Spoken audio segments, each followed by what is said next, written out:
How to convert gallery images to videos on Grok AI. Hello everyone, welcome to our channel. Let's see how we can do it. For this, simply get Grok on your mobile device. After that, on the home screen you would be able to find this option of create videos. Simply select this option and here you get plenty of AI created images, but we want an image from our gallery. For this, simply select this option of plus image right beside type to imagine, and this will open up gallery for you. After giving the permissions of your gallery or the limited or the unlimited permission, it's up to you. Then select any picture from your gallery and this is how it will open up.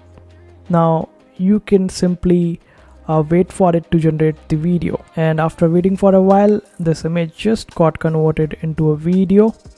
Now if I wanted to generate any custom prompt for it, I would just simply select this option, then click on custom in order to generate any custom video or the personalized video according to my imagination. And this is how you do it. I hope this video was helpful. Make sure to hit that like button and also subscribe to our channel for more helpful videos.